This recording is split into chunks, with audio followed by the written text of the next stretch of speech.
For years now, friends have been asking me for the recipe of my baklava. So finally, here it is. The recipes vary from country to regions to families to even individuals. So I know there are many different recipes for baklavas out there, and everybody has their own simple little touch, from the ingredients to the way the baklava is folded to how long it's baked to is it made with honey or with sugar. So there are many different variations. However, I'm going to show you my simple and easy way to make baklava, and as I said, it's been tremendous success and everybody loves it. And I guess mostly because it's not as sweet as most baklavas, and my baklava turns out to be a little bit juicier and a little bit more moist than most of them. Let's go quickly through ingredients. We're going to start with 5 cups of ground walnuts. So if you are using food processor, try to grind semi-frozen walnuts, and that way you will prevent walnuts from sticking together. Next, we're going to use 1 cup and a quarter of ground graham crackers. We're also going to need 3 sticks of unsalted butter, a pound of phyllo dough. This happens to be a number 4 phyllo dough, but it depends on your dish, on your baking dish. There are different sizes available, so you can just buy one that accommodates your baking dish. In this case, number 4 works for me. But altogether, I have a pound of phyllo dough here.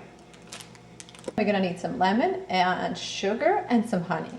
And that's all that we really need for a baklava. And here's another very helpful tip.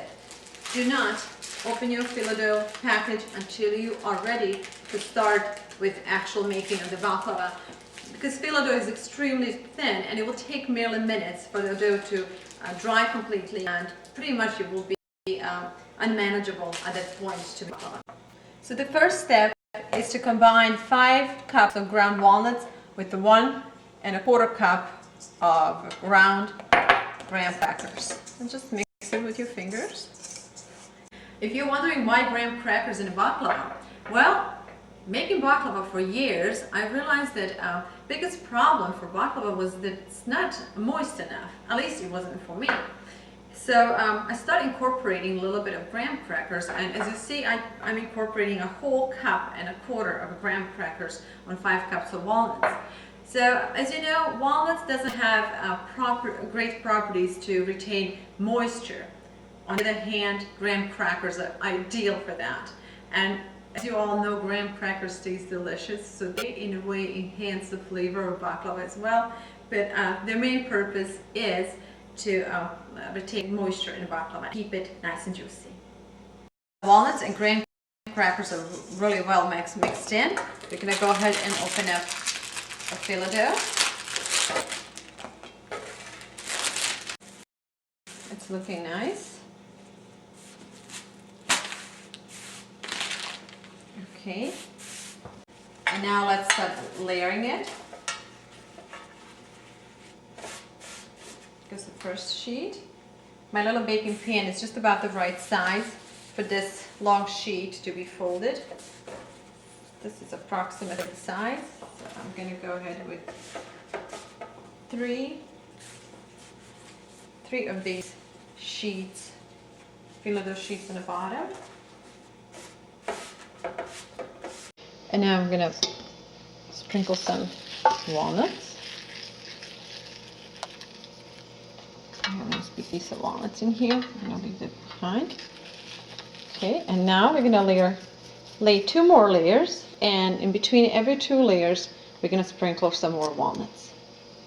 This recipe is so easy, so easy, and yet it's very unique, and a lot of people like it. And it's interesting how many people think that this is a really hard to make, or that it takes forever. But as you see, all it is, it's just that little bit of phyllo dough and some walnuts. And later on, we're going to add some sugar and water and a little bit of lemon. So every 2 sheets, we're going to sprinkle a little bit. And practically, it takes only about 15-20 minutes to layer baklava.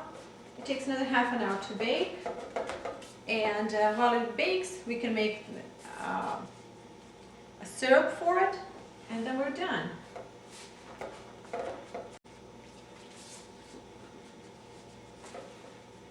I like doing this.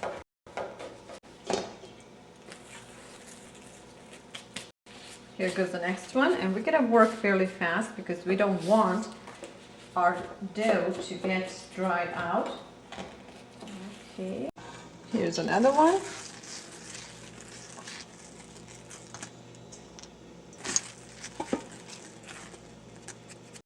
And now comes the cutting part. You're gonna need a sharp, very thin cutting knife. There are many ways to shape a baklava, and I mean either shape it or cut it, because some baklava is actually folded in individuals, little pockets, while some are cut. And I chose to cut mine in individual pieces, very small pieces, because baklava, as some of you might know, is a very intense dessert, intense in sweetness and in flavor as well. So a lot of times when you have a piece of baklava, you can get easily overwhelmed after having one piece. So I like to keep mine in a bite-sized pieces, and I cut them in a way where there's no waste in a dish. There are very fun ways to cut your baklava to make nice little triangles and or different shapes, but I find out that there's so much waste in a dish if I do cut it that way. So for that reason, I cut mine in a perfect little squares, which means every piece is used, and which keeps me pretty happy because I hate to see food go to waste. Just hate it. I can't handle it.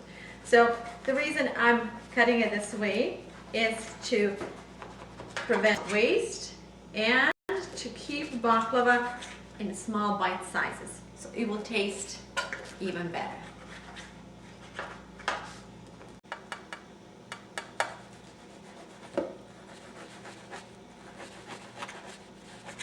As you see, I'm done with the first row of cutting, and now I need to cut across, which can be really tricky. And the reason why is because once the filo dough is starting to dry out, so it's becoming very brittle. So when they start cutting baklava crossways, a lot of this filo dough will start cracking and breaking. So I'm going to show you a little trick on what I usually do before I start cutting baklava across. It's time for butter. Remember our 3 sticks of butter. Now we're going to melt our butter and pour it over baklava. While melting butter, keep your fire on low. Oven is on and butter is just about done. So once the butter is done, I'm going to pour it over baklava and finish it cutting. And then we're going to bake baklava for about 30 to 35 minutes on 350. Butter is nicely melted, so we're going to now, using spoon, we're going to go row by row, and we're going to put butter in between each row, let it soak through. 3 sticks of butter can sometimes be a little too much, so I would usually end up using 2.5 or a little more sticks of butter, depending on the thickness of my filo dough. Okay, I'm gonna leave the rest.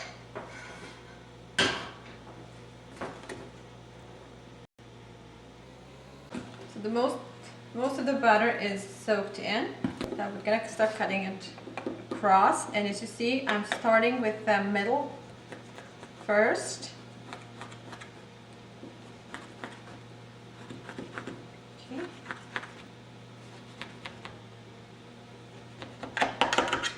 And as I mentioned earlier, I'm cutting my baklava into very small pieces. So they're about bite size. Okay. And what butter did for me is to keep filo dough moist enough where it's not breaking, and it's manageable for me to make a perfect little squares while I cut. Now the baklava is completely cut. I'm going to use just a little bit more butter. So altogether, I'm going to end up using about 2.5 sticks of butter. I never took an actual recipe for baklava. I approximately know how much butter I need just by thickness of a dough. Every dough is slightly different, not just in shape but also in thickness. So depending on what kind of filo dough you have, you also will have to adjust the amount of butter. We don't want to overbake our baklava. We want it to get it nice and dry and golden brown. And I think if we keep it on 350 for about 30-35 minutes, we're gonna accomplish that. While our dessert is baking, I'm working on the syrup for it. What I have here is 1 3/4 cup of sugar and 3 cups of water. 20 minutes into baking and we're looking good. I'm gonna let it sit for another 10 minutes on 350 and it's ready. Syrup is also doing pretty good. It's getting there, and before we're done, I'm going to slice up some lemons and drop inside. And now I'm going to cut some lemon. And lemon has a couple of different functions in syrup. One is to add flavor, and the other one is to offset the richness of butter. So the acid in lemon will cut through butter, making baklava not just rich, but also refreshing dessert. And I'm just going to add lemon. As you see, I have quite a bit of lemon here. I don't want to overcook lemons, so I'm going to keep them in for maybe about 3 or 4 minutes, which will be long enough for them to release the flavor. Looking good. It's golden brown and it's nice and dry. I don't know if you see it, but it's ready to come out. The golden rule is that you should have one of these, either baklava or syrup, cold before you combine them. Syrup is just about done and I'm going to turn it off. And once it cools off a little bit, I'm going to add this big spoon of honey in. Now that syrup is cooling off, I'm going to add some honey. And I have a big tablespoon of honey in here.